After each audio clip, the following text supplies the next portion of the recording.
ډیرو احادیثو کې دا یو خوش خبری ده د مؤمن مسلمان دپاره چې الله جل جلاله دته موقع ورکړي د توبې، یا الله جل جلاله انسان ته موقع ورکړي د ګناه د پرېښولو، یا الله تبارک وتعالی انسان ته موقع ورکړي د خپل مسیر او د لارې د بدلیدلو. په رمضان په میاشت کې د انسان پر نفس باندې ډیر کنټرول وي، د انسان پر خپل خوله باندې ډیر کنټرول وي، او د بعضو اجتماعي اعمالو په خاطر باندې انسان د ډیرو حرامو نارواو څخه الله تبارک وتعالی ساتي.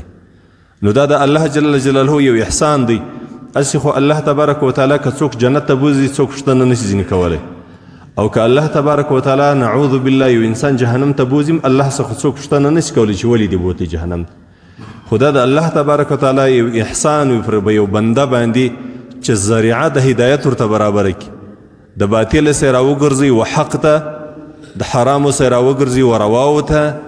او د ظلم او د جبر سره الله تبارک وتعالی د عدل او انصاف خواته راولي. دا د الله جل جلاله مهرباني. نو کله چې پر انسان باندې د رمضان میاشت راسي، دا د الله تبارک وتعالی یو احسان دی، مهرباني ده چې تا ته د ښه عبادت کولو توفیق در نصیب کړي، تا ته د روژې د نیولو توفیق در نصیب کړي، او ورسره ستا سره نور کومک کوونکي د الله پر عبادت باندې ستا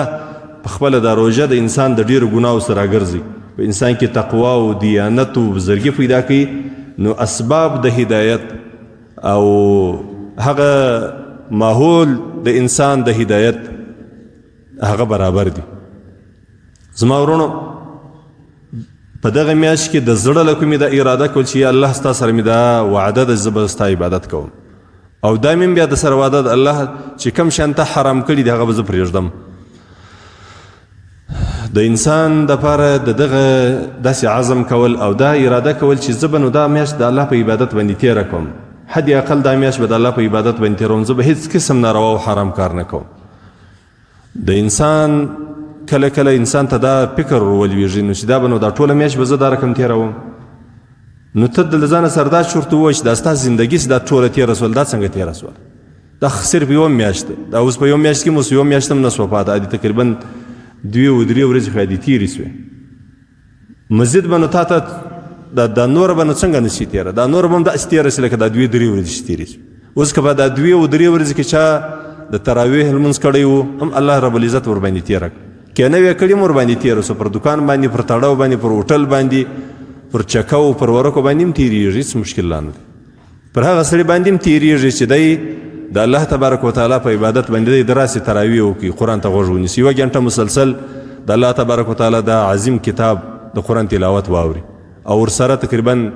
10 رکعاته 90 رکعاته 10 رکعاته کم زیات لمونځ وکړي. نو الله تبارک وتعالی خو پر دې سړي هم تېره کړه دا 3 ورځې، پر تا یې هم تېره کړله.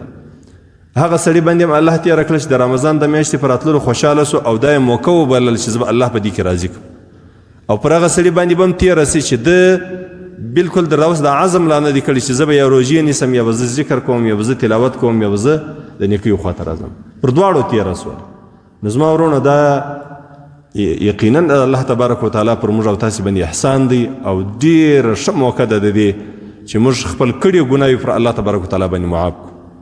او د ښو اعمالو دپاره مو توجه راواوړي، فکر مو راواوړي، د ښو اعمالو دپاره، د ښو افعالو دپاره الله جل جلاله دې راته اسانه کړي.